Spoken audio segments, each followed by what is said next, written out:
En 1520, cuando Hernán Cortés y sus hombres estaban como huéspedes en Tenochtitlán, descubrieron el increíble tesoro real de los aztecas. En la famosa Noche Triste se escaparon con él. Decenas de ladrones murieron en los canales de la ciudad por no querer despojarse del oro que cargaban. Apenas 2 años después, 3 embarcaciones partieron hacia España llevándose lo que habían conservado del fabuloso tesoro de Moctezuma Xocoyotzin. En el viaje, 3 jaguares se soltaron, mataron a varios marinos y, por ello, fueron sacrificados. En las Azores, el capitán Antonio de Quiñones fue acuchillado por un lío de faldas. Muy cerca de San Vicente, cuando el convoy ya casi llegaba al sur de Portugal, 2 de las 3 embarcaciones fueron capturadas por Jean Fleury, un corsario al servicio del rey de Francia. Esa fue la historia del tesoro de Moctezuma y para algunos el inicio simbólico de la Guerra del Corso. Las palabras no solo describen la realidad. También la transforman y la conforman. Democracia, Memoria, hogar, derecho, intuición. número.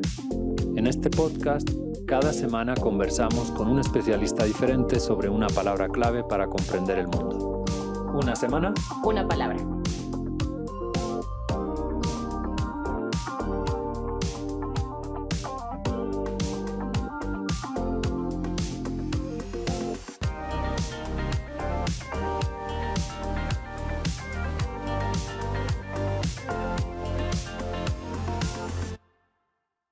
La palabra de hoy procede del francés lettre de course, literalmente carta de carrera. Alude al documento firmado por el rey de Francia que permitía a quien lo llevaba atacar barcos de bandera enemiga a la carrera. Seguramente, desde que navegamos, hay piratas. Sin embargo, ¿desde cuándo algunos estados permiten e incluso fomentan la piratería? ¿Por qué fueron tan importantes los piratas del Caribe? ¿Fomentó México la piratería legal para debilitar a potencias enemigas? Para hablar de estas y otras cuestiones, hoy nos acompaña Raúl Figueroa. Raúl Figueroa Esquer es doctor en Historia por la Universidad Complutense de Madrid y especialista en Historia Diplomática. Fue profesor del ITAM durante 30 años y ha publicado numerosos artículos y 11 libros.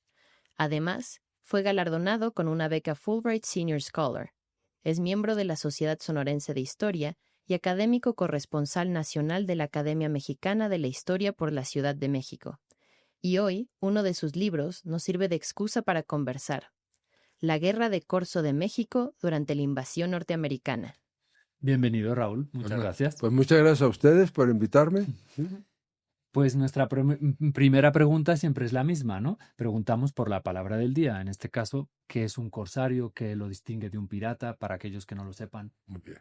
Bueno, corsario, ¿sí? Hay una discusión, ¿sí? Sobre el origen de la palabra, ¿sí? Unos dicen que viene del francés, ¿sí? Corsair, ¿sí? Otros que, bueno, se conoce más en el mundo de la acepción que tiene en inglés, que es privateering, ¿sí? Esa es de primero. A ver, ¿qué era un corsario? Bueno, lo que significa en inglés nos acerca un poco más al significado.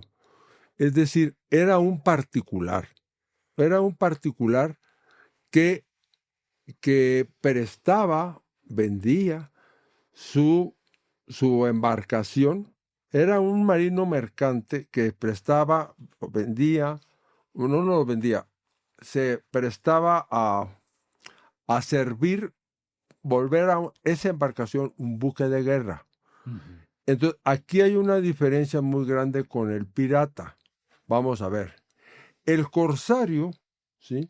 En principio, bueno, en primer lugar tenía que tener lo que se llama una patente de corso. Es decir, esto es que un estado, por ejemplo, cuando hablaron aquí del caso del tesoro de Moctezuma, si eran corsarios ingleses, estaban provistos, ¿sí? de un por la fecha que estamos diciendo, pues que están hablando, bueno, por Enrique VIII, ¿sí? Creo que en este caso eran franceses, ¿no? ¿Eran franceses? Ah, bueno, Sí, pues entonces, sí. pues, el monarca de Francia, Sí. ¿sí? Francisco I, entonces, ¿sí?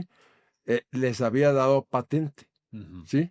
Es decir, en resumidas cuentas, el corsario no roba para sí, sino que roba para el Estado, ¿sí? El Estado que le otorgó la patente.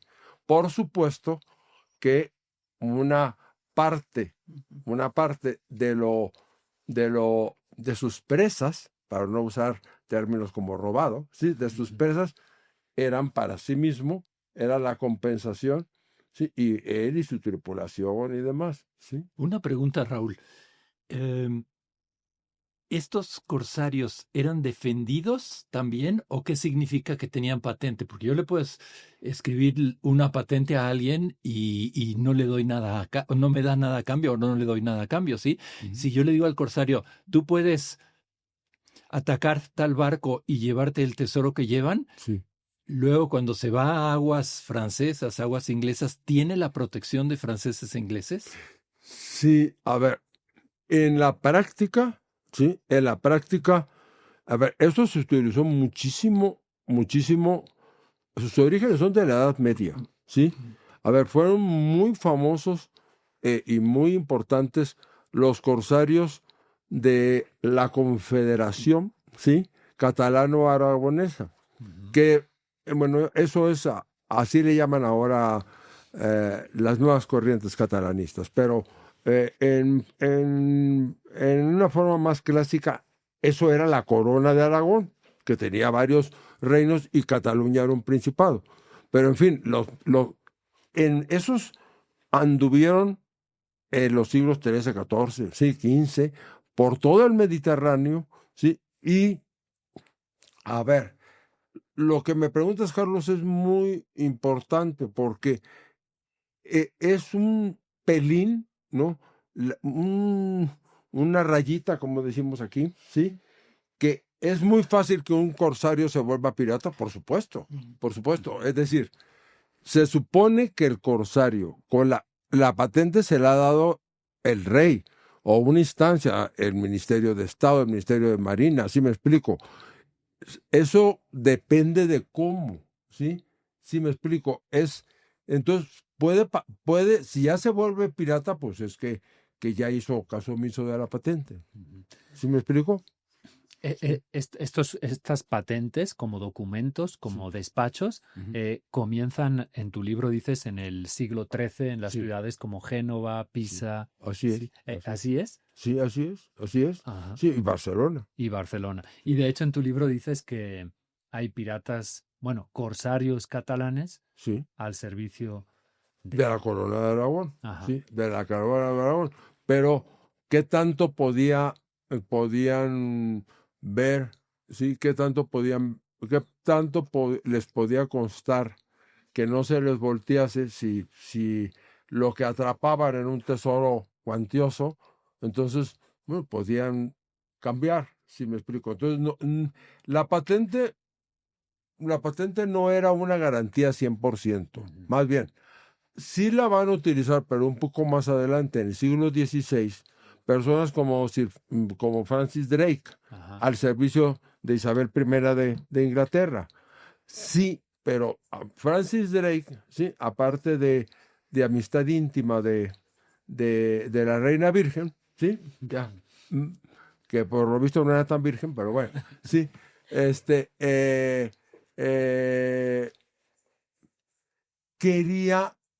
se sentía que quería escalar socialmente y pues lo logró, porque obtuvo, él era un plebeyo y obtuvo el grado de Sir, ¿sí? Entonces, al parecer, sí compartía, ¿sí? Con doña Isabel y el tesoro inglés parte de sus, bueno, de lo que había atropellado. Pero Francis Drake para los españoles es conocido como un pirata. Es decir, son corsarios para un gobierno y son piratas para el otro. Claro. Sí, así es. Más bien, sí, Pero a ver, el pirata puro, ¿sí? Es el que se desarrolla sobre todo, bueno, en las Antillas, ¿sí? Y que trae la bandera típica de la calavera y demás, sí, que no representa ninguna nación. ¿Y qué llevaban esa bandera? Claro. Mientras que el corsario lleva la bandera de la nación, ¿sí? Que le otorgó la patente. ¿Sí me explico? Entonces hay una diferencia grande. ¿Sí? Sí, pero en la práctica pues se podía cambiar. Ahora,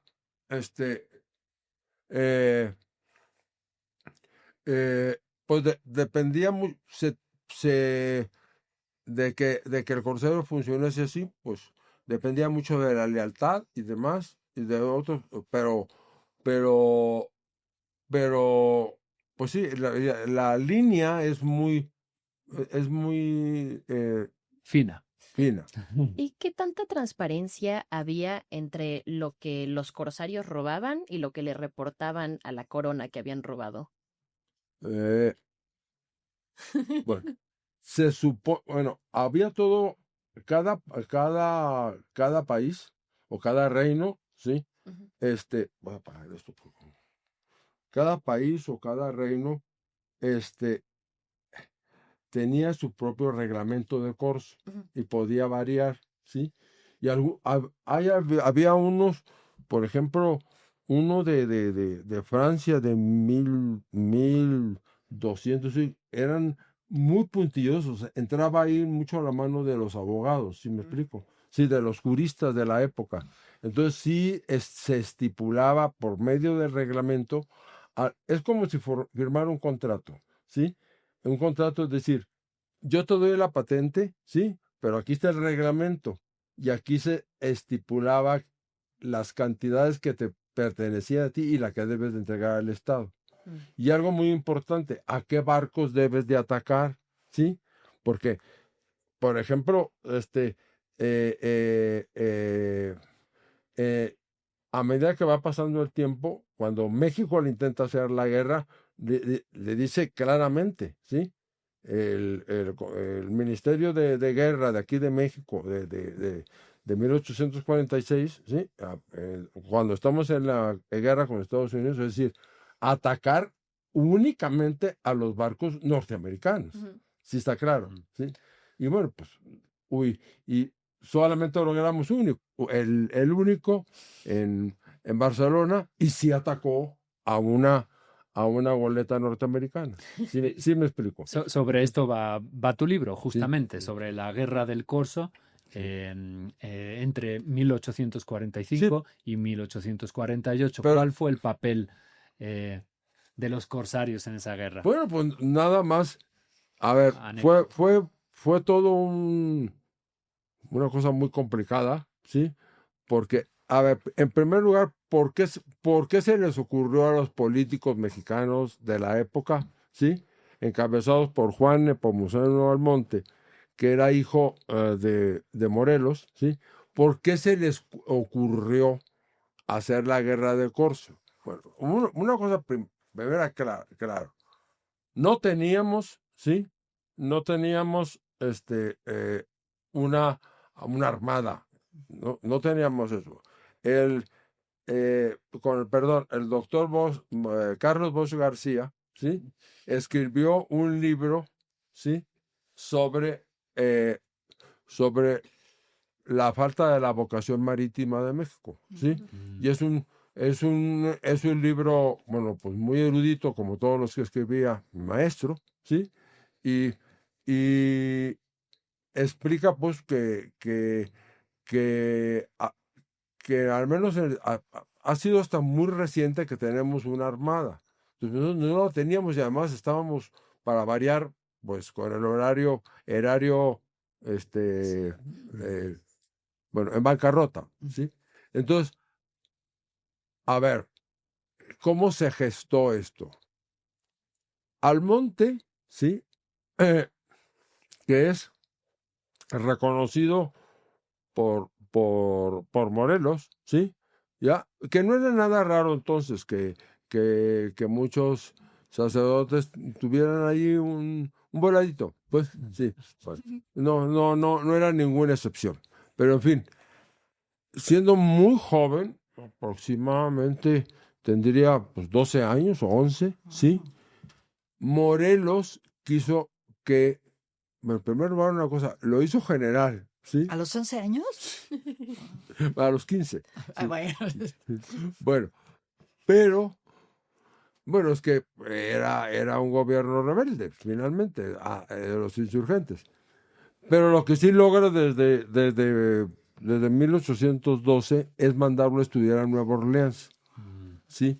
Y Nueva Orleans, bueno, por eso Almonte resultó muy listo, muy inteligente. Él se forma en Nueva Orleans, por eso va a tener un dominio. Nueva Orleans era una población multilingüe. Ujú. O sea, en Nueva Orleans de esos años se hablaba español, francés y empezaba el inglés. Pero en este orden, ¿sí? Francés, inglés y el español nunca se dejó de hablar hasta después de la Guerra Civil. Entonces, él sabía español, por supuesto, pero aprendió perfectamente inglés y francés. Perfectamente, sí, los dos idiomas.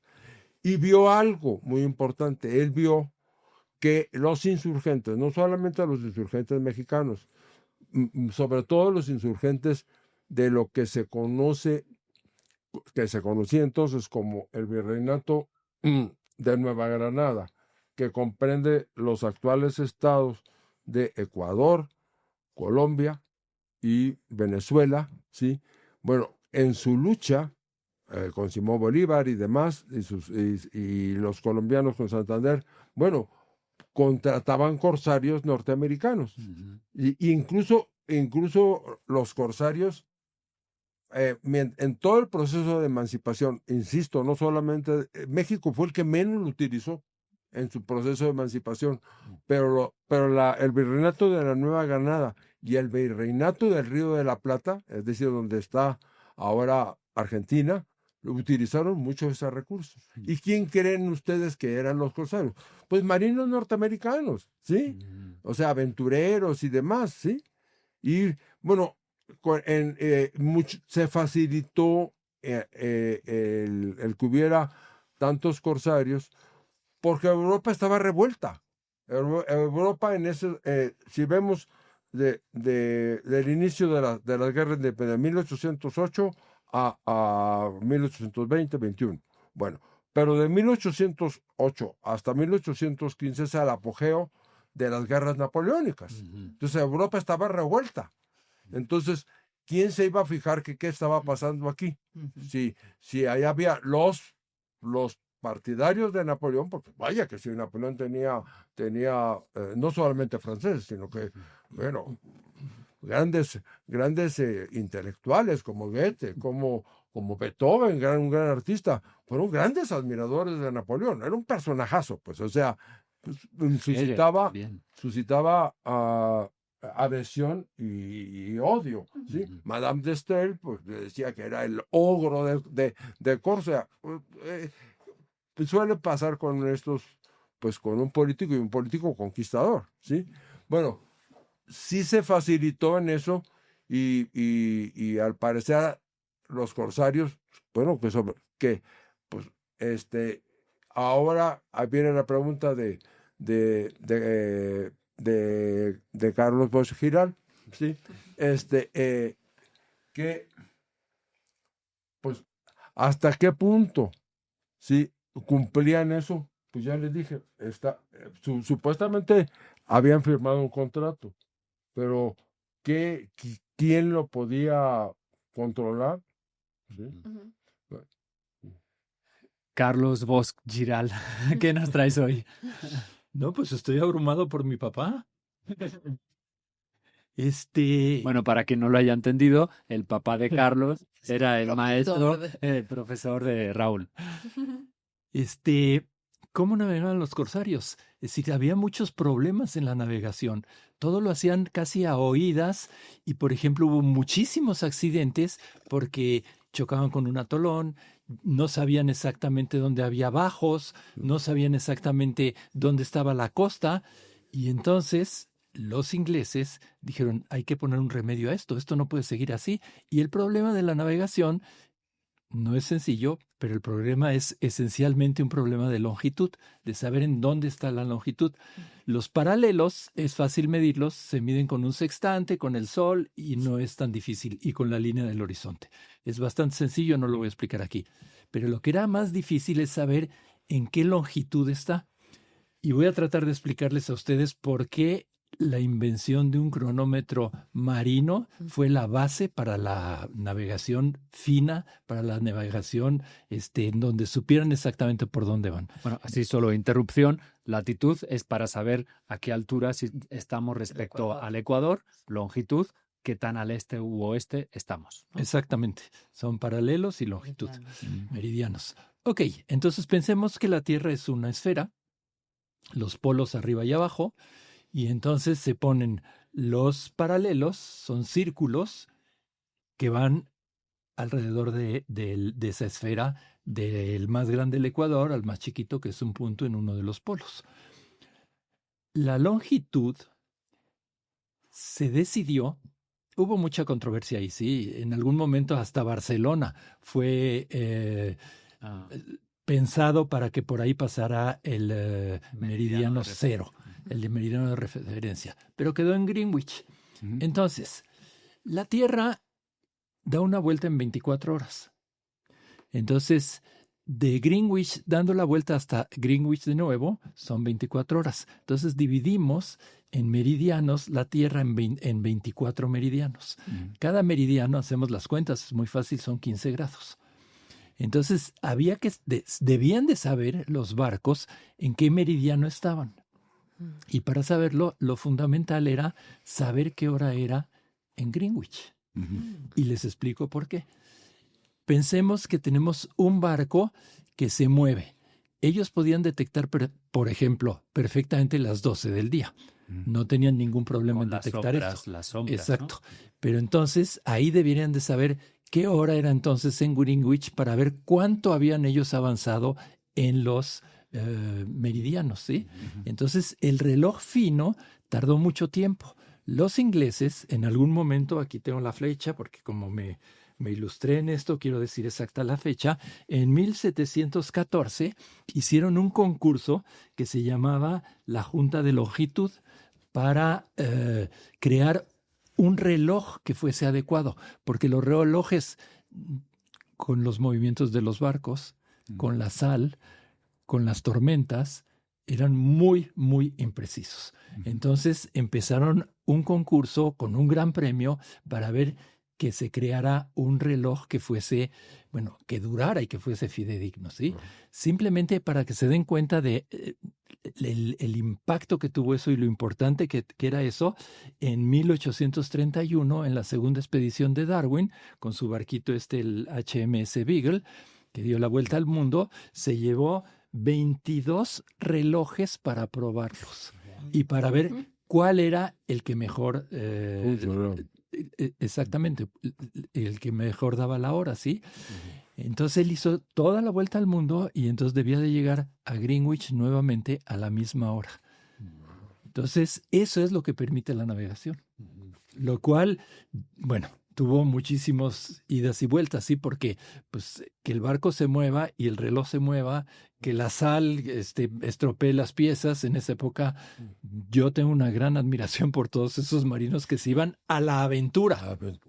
A mí me dicen ahora, métete en un velerito con todos los aparatos del mundo y te vas a dar la vuelta. No, yo no. O sea, esto parte de este problema parte de algo que hemos olvidado en gran medida, porque ya partimos de la hora del reloj, pero como todos sabemos, la hora del reloj no coincide con la hora del solar, ¿no? Entonces el problema, entiendo, era en cualquier lugar del mundo se puede medir qué hora es la local, pero si quiero saber cuánto me he desplazado respecto al lugar de partida, tengo que ver la distancia, la diferencia que hay entre la hora local y la hora que me marca ese reloj. Exactamente. Piensa que estás vamos a ponerlo fácil, en un mismo paralelo, ¿sí? Y entonces te vas moviendo sobre ese paralelo, llegas a un punto donde mides la hora y la comparas con la hora de Greenwich. Pero tú tienes... reloj.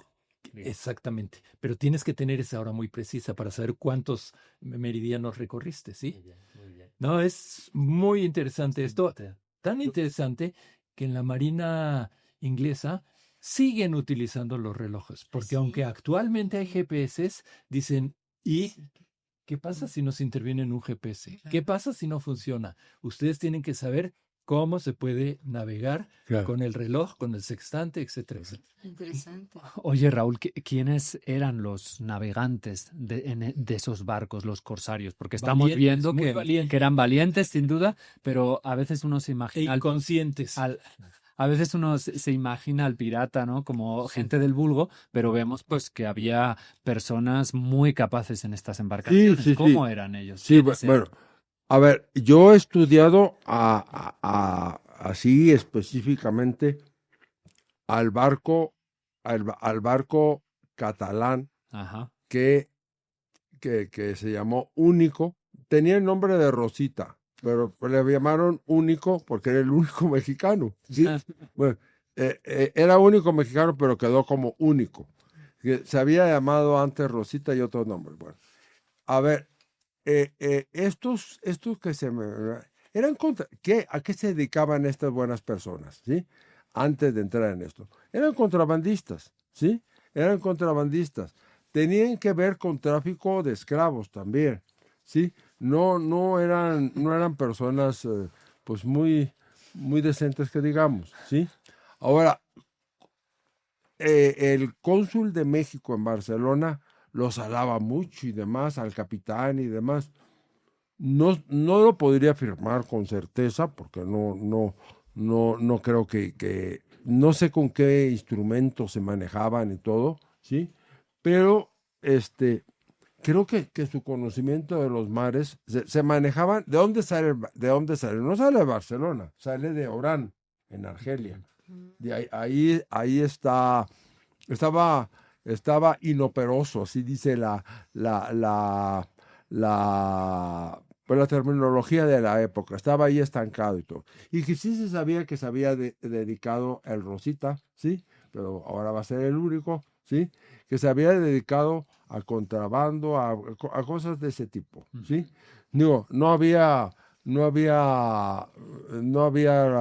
que ahora está de moda, no había en grande, ¿sí? Bueno, sí lo había, pero ya en China. El problema de estupefacientes y demás. Pero bueno, pero sí se dedicaban pues al robo y demás.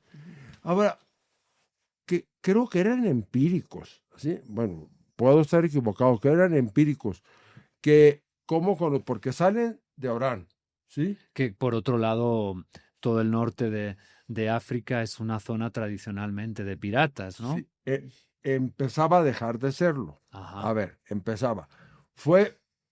Eran los famosos piratas berberiscos, Exacto. ¿sí? Estos piratas berberiscos eran pues de la parte de Marruecos, en que eran los bereberes, ¿sí? Y luego la parte de Argelia también, ¿sí? Bueno, pues esos fueron importantes. Desde Cervantes sabemos que fue tomado prisionero por eso.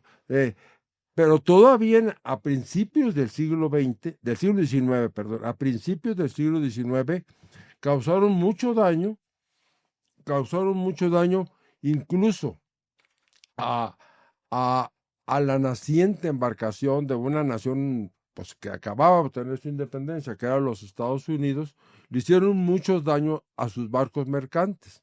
Tanto así, ¿sí?, que el presidente Thomas Jefferson, ¿sí?, les declaró la guerra.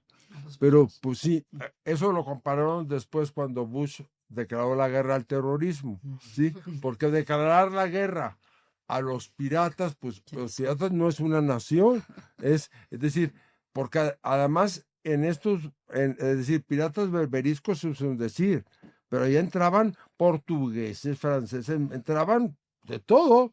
Tengo una pregunta para ti. A ver, ¿es cierto que las mayores minas de oro de Inglaterra estaban en el Atlántico cuando robaban los buques españoles? ¿Sí? Sí, Ok. sí, definitivamente sí. A ver, pero tenía oscilaciones, ¿sí? Tenía oscilaciones, no era una cosa permanente. A ver, fueron muy importantes en el 16 porque hay una guerra a muerte ya y hasta personal, pues entre Isabel Isabel de Inglaterra, Isabel Tudor, ¿sí? Y Felipe II. Es decir, llega hasta lo personal. Por eso Felipe II envió la Armada Invencible. Pero lo malo de ponerle nombres muy... sí, pues no fue invencible, ¿sí? Bueno, la Armada Invencible. ¿Y quiénes apoyaron? ¿Sí? ¿Quiénes apoyaron en la defensa de la invasión? ¿Sí? Pues los corsarios. Claro. Los corsarios se pusieron... Isabel tiene un control absoluto, ¿sí? Desde que, por ejemplo, había un grupo de almirantes, ¿sí? Ella, pues como se sabe, ya había abrazado, bueno, desde su padre fundó la fe anglicana, ¿sí? Pero había un sector muy importante de la nobleza británica que seguía siendo católica romana, ¿sí? Pero entonces ella, ante la invasión de Felipe II, los reúne, ¿sí? Y le dice, señores, ¿qué sois primero? ¿Sí? ¿Ingleses o católicos? Ingleses, su majestad, ¿sí? Y bueno, con eso se los ganó. Entonces, nos están invadiendo, ¿sí? Un rey extranjero. No, olvídense que sea su sacra católica y real majestad, ¿no? Es un rey extranjero que nos va a invadir, ¿sí? Y bueno, pues entonces, y bueno, o sea, le agregamos las tormentas y demás, ¿sí? Porque Felipe II va a decir que envió sus barcos, ¿sí? Contra los ingleses, no contra las tormentas. Bueno, pues todo se juntó y pues fue un fracaso. Antes hablabas justamente de cómo algunos monarcas declaraban la guerra contra los piratas. Cualquier parecido con la actualidad es pura coincidencia. Trump declarando la guerra a los narcotraficantes venezolanos, por ejemplo. Bueno, Julia ha salido a preguntar, como en todos los episodios, sobre la palabra de hoy, en este caso sobre la piratería hoy. ¿Qué es algo que no te da remordimiento piratear? Las películas, porque siento que la cultura es algo que se debe de repartir lo más que se pueda, y a veces los medios y el capitalismo de nuestra sociedad no permite que puedas ver películas que deberían de todos estar viendo por lo valiosas que son. La verdad es que hay ciertos libros ya muy conocidos que simplemente los descargo. ¿Por qué no te da remordimiento? No sé, como que lo siento muy lejano a mi realidad y no me afecta. Playeras de fútbol cuando es época mundial. ¿Por qué? Porque, o sea, es una playera que vas a ocupar una vez en tu vida y siento que no tiene tanto, o sea, de por sí van a ganar muchísimo dinero, ¿sabes? Entonces no me da tanto remordimiento. Pues a veces pirateo diseños de Canvas o de otras aplicaciones para utilizarlas en presentaciones o en proyectos. La verdad es que a veces me gusta mucho cómo están estructuradas y cómo se ven, tienen bonitos diseños. Entonces un poco, no sé si es como por flojera, pero pues me las pirateo básicamente. Yo creo que películas, porque siento que son muy accesibles ya y tampoco es la diferencia entre ir al cine o verlas en tu casa cómoda en una página pirata. A mí mucho tiempo no me dio remordimiento piratear tenis, porque sentía que eran muy caros para lo que los usabas y los desgastabas. Ya. Gracias. Bueno, yo de las respuestas que dieron, la que quería rescatar es la de las camisas de fútbol, porque creo que la diferencia, o sea, bueno, yo lo que opino es que la diferencia está en a quién estás afectando, ¿no? Entonces, porque si estás afectando a una empresa multimillonaria que de todas formas, pues ni siquiera sabemos cómo producen esas playeras o si lo están haciendo de manera ética o no, pues chance no tiene el mismo impacto y no está igual de mal que pues piratear un libro o algo de un artista que chance depende de que tú compres y consumes su contenido, ¿no? Entonces, obviamente al final está la implicación de tomar el trabajo de alguien más, pero se me hizo un buen ejemplo lo de las playeras de fútbol, porque creo que al final estás afectando a una empresa que de todas formas está ganando muchísimo dinero, se está beneficiando del trabajo como tal vez injusto o como de malas condiciones de otras personas, entonces no tiene el mismo impacto. Y pues sí, se me hizo un buen ejemplo. Y va la misma pregunta para ti, que si crees que hay algo que no nos deba de dar remordimiento piratear, o en el caso de los corsarios, que a ellos no les dé remordimiento. Pues, a ver, la guerra de Corso, ¿sí? Se empezó a ver muy mal ya por las grandes potencias marítimas, por Gran Bretaña, por Francia, porque Estados Unidos no va a ser potencia marítima hasta muchísimo después, hasta el 98. Estoy hablando de potencias marítimas, ¿sí? A lo largo del siglo XIX. Las grandes potencias marítimas, sobre todo Gran Bretaña, ¿sí? Francia, ¿sí? Y son las más grandes potencias marítimas. A ver, lo que pasa es que hablamos del medievo, hablamos del 16 con los corsarios de Isabel I de Inglaterra. Pero ¿qué es lo que sucede? Que a partir de la Revolución Industrial, ¿sí? De finales del siglo XVIII, a partir del triunfo de la Revolución Francesa y demás, surge, desde el punto de vista económico y de métodos de producción, pues es Gran Bretaña. Desde el punto de vista político y constitucional es Francia. Pero ¿qué nos da como resultado eso? Que surge como un grupo rector muy importante de una nueva clase social, que es la burguesía, ¿sí? Entonces, esa clase social sí que se había desde finales del medievo había elementos preburgueses, pero no habían triunfado. Entonces, esa nueva clase social, ¿sí? Que se va a ir metiendo e influyendo en los gobiernos, por muy monárquicos que fueran, ¿sí? Pues va fijando sus propias reglas. Entonces, empieza a ser mal visto. Primero, mal visto como que no es correcto lo de los cruzados. Y ya para volverlo al terreno legal, al terreno del derecho internacional, es en la conferencia de 1856, en una de las tantas paces de París, ¿a qué puso fin esta conferencia? A la guerra de Crimea, ¿sí? ¿En dónde está Crimea? Pues allá en el Mar Negro. Era parte de Rusia, pero ahí hubo primero una guerra entre el Imperio Otomano y Rusia. Sí.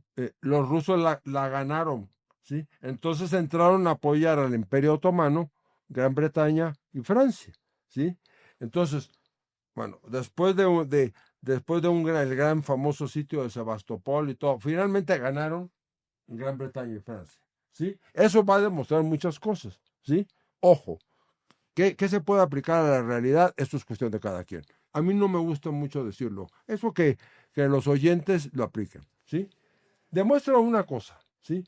Que el temible imperio ruso, ese que le tenían pánico, ¿sí?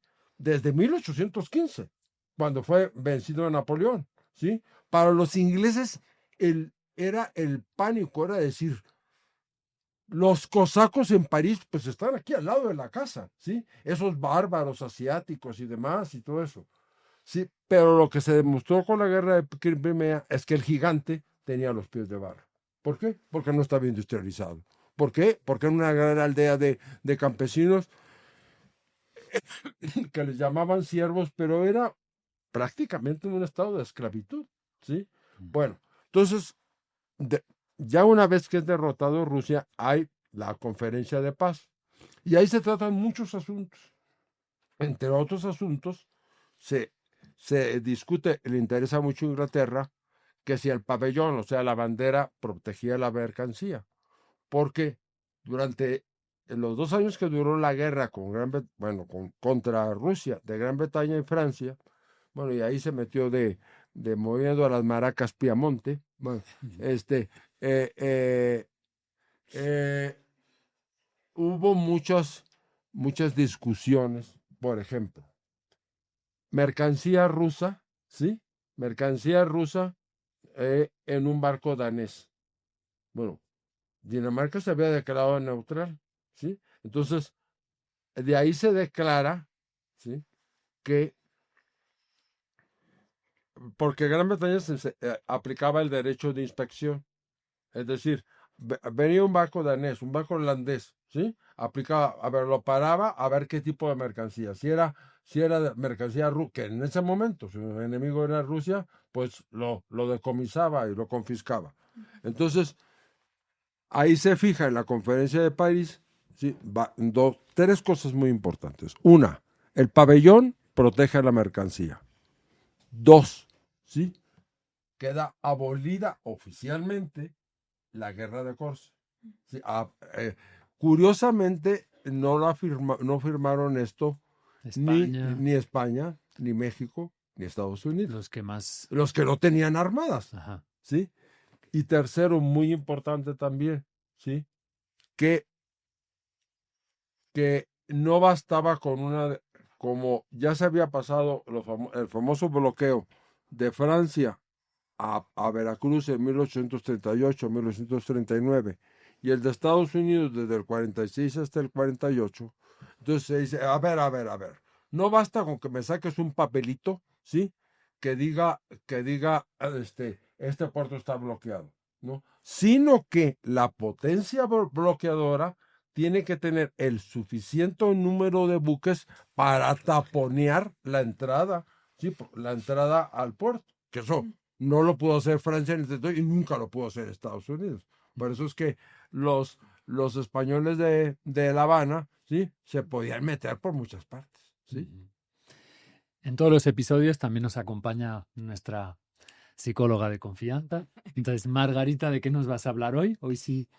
Pues mira, creo que el tema que hoy hemos hablado de los corsarios, pues no es muy, no se aborda mucho desde la psicología, más bien es un tema de política y de geopolítica. Lo que sí se estudia mucho en la psicología, o se ha estudiado, es el robo, ¿no? Y por qué la gente roba. Algo que se me ha hecho muy interesante es que, aunque se habla mucho de que la gente roba por hambre, la mayoría de los casos de robo no son por hambre o por necesidad. No hay una cifra exacta. Y sí, efectivamente, hay veces que la gente roba por desesperación. Pero es muy interesante ver que cuando entrevistan, por ejemplo, a criminales por qué roban, ahí tiene razón la sabiduría popular, la ocasión hace al ladrón. La mayoría de la gente roba porque está la oportunidad, ¿no? Porque ve la oportunidad en ese momento, como por ejemplo cuando hay un apagón, ¿no? Y que la gente saquea las tiendas, que es terrible. Pero bueno, esto sí hablas de los pequeños robos, ¿no? Sí. De los grandes robos. No, hablaba de sí. Está muy planeado. Bueno, tienes razón. Okay, sí, ¿no? Pensaba en el sentido de Okay. los robos, no había pensado en eso, efectivamente. O también se roba por obtener un beneficio inmediato. Y sobre todo muchos robos tienen que ver con el estatus, ¿no? O sea, robas algo que deseas porque es un símbolo, no un símbolo, o una realidad de estatus, como más dinero. Algunos, bueno, no sé ustedes qué opinen, hay una corriente en psicología que se llama psicología evolutiva, que es muy controversial porque dice que la motivación principal de la conducta es la probabilidad de poder reproducirte o pasar tus genes para abajo. Y entonces dentro de esa corriente se habla mucho de la parte biológica de nuestra conducta y cómo somos primates, y los primates siempre se organizan en sociedades jerárquicas y en este caso el robar muchas veces para obtener algo que te hace subir en la jerarquía, ¿no?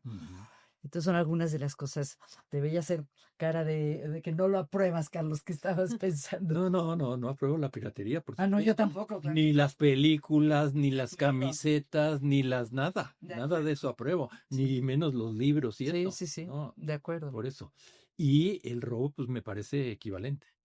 Sí, algo interesante que tiene que ver cuando escuchaba lo que decían los estudiantes es que una de las facetas del robo es la gente que percibe una injusticia y siente que pues, eso le justifica robar, ¿no? Como yo voy a Robin Hood, el caso mitológico más famoso, y yo siento un poquito que, bueno, pero a esa empresa no le va a afectar mucho, es como decir, no es justo y yo decido qué es lo que sí es justo y no es justo, ¿no? Y entonces... Sí, yo creo que esa sensación puede ser muy, muy relevante, ¿no? Por ejemplo, con los medicamentos, ¿no? Cuando dices, ¿por qué hay medicamentos tan caros y los que no se están beneficiando de eso son los que los inventaron, ¿no? Ya no pensando en el científico que tenía una bequita de la UNAM o de donde fuera, sino en el indígena que quizás conocía para qué servía la planta, ¿no? Y que pues está olvidado, ¿no? De la mano de Dios. Entonces yo creo que en algunas ocasiones así, justamente esta sensación de injusticia es la que justifica Yo creo que no justifica. Entonces ya depende de cada uno. para autojustificarse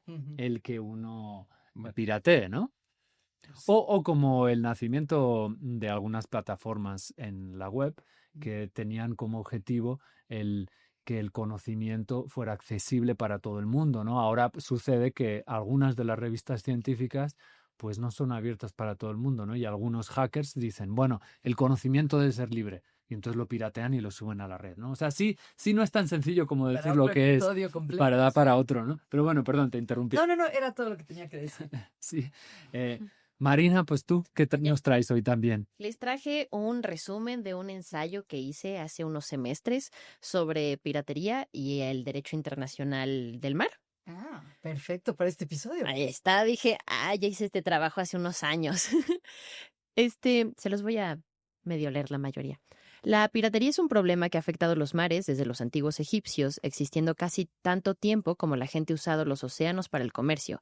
Aunque imperios importantes lograron reducir la piratería a un asunto insignificante hacia los siglos XVII y XVIII, estos mercenarios del mar han regresado. En la década de 1990 comenzó un crecimiento paulatino de la piratería, captando la atención pública internacional hasta 2005, con el aumento de los ataques piratas somalíes en el Golfo de Adén. Para 2008, estos ataques se habían triplicado respecto al año anterior, ampliando su alcance geográfico a aguas internacionales. Aunque la humanidad ha observado muchos resurgimientos de la piratería, el contexto actual tiene dos características nuevas. Una es la sofisticación tecnológica de los piratas.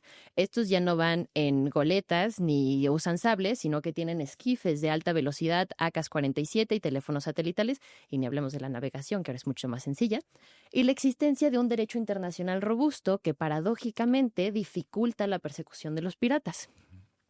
Es crucial entender que la piratería es en esencia un problema de tierra. Florece en zonas con autoridad gubernamental débil, corrupción y mal gobierno. Y para prosperar depende de redes en tierra que proporcionen información y se deshagan del dinero y los bienes robados, que los logren meter por ahí. Y es sumamente lucrativa. En 2008, los pagos por rescate de secuestro de una persona oscilaban entre los 300,000 y los 1.5 millones de dólares, y esto no cuenta ni siquiera la mercancía robada. Y nos termina afectando directamente a nosotros, pues aproximadamente el 80% del comercio mundial se transporta por el mar, y estas interrupciones en las cadenas de suministro y el aumento de los fletes termina siendo pagado por los consumidores. A la industria naviera le cuesta entre 1,000 millones y 16,000 millones de dólares al año. Un problema adicional es que el recuento de incidentes reportados subestima significativamente el número real, ya que hasta el 50% de los ataques, especialmente los intentos fallidos o los incidentes menores, no se informan, puesto que las compañías navieras no quieren que sus primas de seguros, ya de por sí caras, se eleven más, y también para eludir las costosas investigaciones que retrasan estas actividades.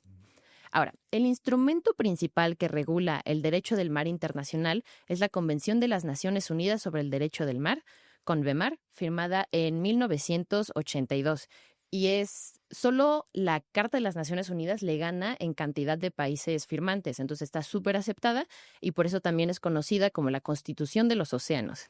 Pero esta convención se redactó, y como sus antecedentes recientes históricos, en un periodo en el cual la piratería ya no era un problema real, se había quedado en las películas y listo. La convención nació en una era en la que el número de estados crecía rápidamente como consecuencia de la descolonización y cuando la escasez de recursos parecía ser una posibilidad muy real. Muchos de los países se sintieron atraídos a la negociación por dos razones. La primera fue el deseo de limitar las actividades militares de las potencias y aumentar su propia seguridad. Y la segunda era económica. Creían que les daría mayor control sobre sus propios recursos, lo cual pues es cierto. Y como les decía, la piratería llevaba siglos sin ser un verdadero problema, por lo que se le dio prioridad a la soberanía de los estados sobre la seguridad en el mar. Esta convención define la piratería como actos cometidos en alta mar o en un lugar no sometido a la jurisdicción de ningún estado. Como esta convención expandió el mar territorial de 3 a 12 millas náuticas, Al mismo tiempo, esta actividad ilícita cometida dentro de estas nuevas aguas territoriales se denominó como robo a mano armada en el mar y es responsabilidad exclusiva del Estado costero, lo que tiene el efecto no deseado de reducir el área donde la piratería puede ser vigilada internacionalmente. Además, no existe algo como la persecución continua inversa, que permitiría a los barcos de un estado perseguir a los piratas desde alta mar hacia o a través de las aguas territoriales de otro estado, porque sí se puede que si tú los estás persiguiendo dentro de tu estado y se salen aguas internacionales, sigue siendo parte de tu jurisdicción, pero no al revés. Esto ha provocado que las aguas territoriales mal vigiladas se conviertan en santuarios para piratas, constreñiendo la acción incluso de los países que sí tienen los recursos para poder combatirlo. Y esto es particularmente irónico porque la piratería ha sido tratada, me corrigen si lo pronuncio mal, como hostis humani generis, enemigo de toda la humanidad, y es el delito original que dio paso a la jurisdicción universal, que es esta idea de que es un problema que nos atañe a todos, no puede solucionar solo un Estado, y que además en la práctica ayuda a llenar este vacío jurisdiccional cuando un Estado afectado no tiene la capacidad de actuar. Y a pesar de como que es el delito de jurisdicción internacional, tiene un caso, o sea, la impunidad es altísima. Entre 1998 y 2009, de todos los casos de piratería punibles bajo la jurisdicción universal, solo 1.47 resultó en procesamientos internacionales, porque además es una burocracia terrible y es súper costoso para los países tratar de llevarlo al nivel internacional. Y lo cierro con una cita de un pirata somalí en 2008 llamado Jama Ali y dice, no nos pueden detener, conocemos la ley internacional. Wow. Temazo.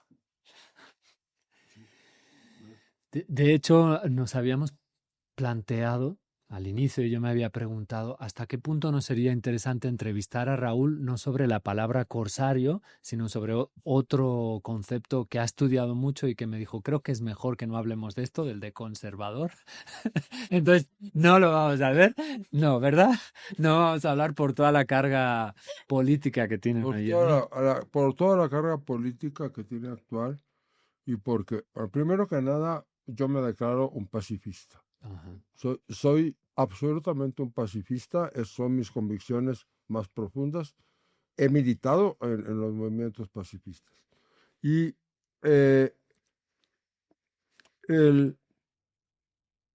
la polarización que se está viviendo, no solamente en nuestro país, sino en tantos lugares del planeta, porque también hay polarización en muchos lugares de América Latina, en Estados Unidos y demás.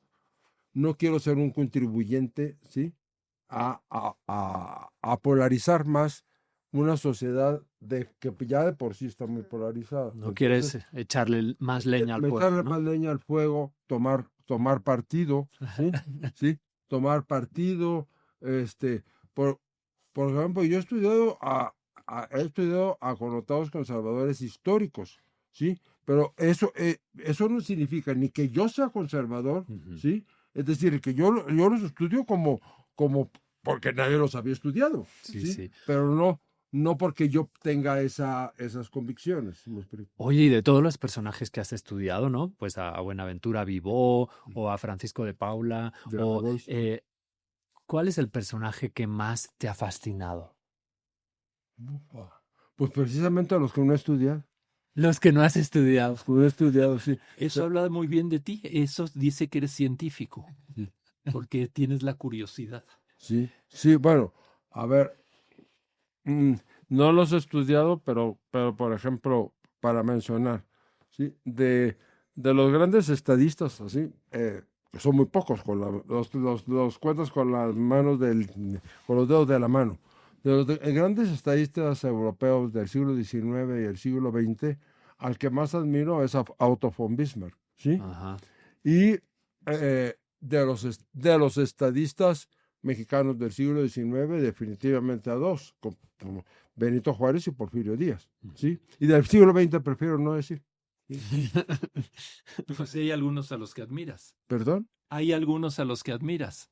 Por supuesto. Ah, bueno, está bien. Por supuesto. Bueno, a ver, no fue un estadista, pero es otra cosa. Es Francisco I. Madero, ¿sí? eso no era político ni era revolucionario. Era la ética, ¿sí?, llevada a la política. Y por eso le fue como le fue. ¿Sí me explico? Y bueno, y definitivamente... ¿Podemos deducir de lo que estás diciendo que la política no es ética? No, por supuesto que no es ética. Entonces sí, lo podemos deducir. Sí. Ok. ¿Y cuál crees que debería ser el papel del historiador hoy? ¿El papel del historiador? Tú que llevas años dedicándote a la historia. Bueno, en primer lugar, el historiador, al narrar personajes, episodios, procesos y demás, debe de ser, como yo lo entiendo, un instrumento de conciliación. No debe de ser una persona que reviva odios, que reviva, sino que debe de ser una persona lo cual no quiere decir ser imparcial. La imparcialidad no existe, imposible. La imparcialidad no existe. Digo, existe lo que aprendí de mis maestros, ¿sí? Tratar de ser más objetivo, pero la imparcialidad así total no existe. No sé si en las ciencias físicas o naturales, no sé. Pero en la historia no. Pero en la historia no. En la historia no. Concibo eso, lo cual no quiere decir que hay instrumentos de historia científica, que yo lo aprendí con mis grandes maestros, es decir, el manejo intensivo, como lo he hecho en todos mis libros, de fuentes primarias, ¿sí? Es decir, la crítica de fuentes, el trabajar con todo el rigor científico, ¿sí?, y confrontando autores y confrontando distintos tipos de testimonios, de documentos. Eso es una cosa, sí, pero que la misión debe ser una misión no de, pues sí, es decir, el historiador también tiene que tener ética, como lo tiene que tener cualquier profesión. O sea, y la ética es, bueno, pues no estar al servicio de un partido, ¿no? Por ejemplo, es decir, situarse por encima, y no encender nuevamente, si ya de por sí la situación está complicada, encender odios, pasiones y todo eso, bueno, eso creo que es falta de ética. Bueno, pues creo que con esta maravillosa respuesta, la misión del historiador es la de contribuir al pacifismo. Pues sí. Bueno, o al entendimiento entre los seres humanos. Sí. Es decir, que finalmente todos somos seres humanos, tenemos algo en común. Es decir, todos tenemos necesidades que cubrir, todos tenemos amores, todos tenemos desamores, todos tenemos seres queridos que se nos han ido. La pandemia a muchas familias fuimos, incluido a la mía, fuimos destrozados por la pandemia. Bueno, un hermano mío muy querido se nos fue, y se nos fue en 2 semanas, así. Entonces, bueno, todos tenemos ese tipo de cosas, pero así que, a ver, que buscar un culpable de la pandemia, pues, ¿qué culpable? Fue un problema mundial, un problema de salud, por eso se llama pandemia, ¿sí? Entonces, podemos lamentar esto, y eso no quiere decir que no seamos seres humanos, que podemos sufrir, llorar, ¿no? Y también de vez en cuando alegrarnos, también. Por ejemplo, jugando a piratas, como todos hemos hecho alguna vez. Bueno, en la ópera de Wagner, el holandés errante canta por cuál es su condena. El plazo ha vencido. Otra vez transcurrieron 7 años. Lleno de hastío me devuelve el mar a la tierra. Ah, orgulloso océano. En breve plazo tendrás que soportarme de nuevo. Tu oposición es pasajera, pero mi tormento es eterno. La salvación que busco en tierra jamás la encontraré. A vosotras, corrientes de todos los mares, os seré fiel hasta que se rompa vuestra última ola y se sequen vuestras últimas aguas. Cuán a menudo me precipité anheloso en los más profundos abismos del mar, mas, ¡ay!, jamás hallo la muerte. Lancé mi navío contra las escolleras, allí donde yace el espantoso cementerio de barcos. Mas ay, mi tumba no se cierra sobre mí. Provoqué con burlas al pirata y esperé morir en el brutal combate. ¡Aquí!, gritaba yo, muestra aquí tu fama. Barco y botes están llenos de tesoros. Mas ay, el bárbaro hijo del mar se santiguó y huyó lejos aterrorizado. Cuán a menudo me precipité anheloso en los más profundos abismos del mar. Lancé mi navío contra las escolleras, allí donde yace el espantoso cementerio de barcos. En ninguna parte una tumba, jamás la muerte. Esta es la terrible sentencia de mi condena. Que conversaciones como la de hoy con nuestro invitado especial, Raúl Figueroa, y nuestros amigos de siempre nos inviten a reconstruir el pasado con las razones de la historia y la pasión del arte. Y que así, con sus auras reales e imaginarias, sigan vagando errantes por nuestra memoria los personajes que noche tras noche siguen haciendo que nos sintamos como niños, como los corsarios. Una semana. Una palabra. Este programa ha sido posible gracias al Departamento Académico de Lenguas y al CARLE, Al Centro ITAM de Estudios del Bienestar, La Oficina de Comunicación ITAM, adscrita a la Dirección de Desarrollo y Comunicación Institucional. y por supuesto a nuestros amigos invisibles, Bruno, Rosa y Shana. Una semana. Una palabra.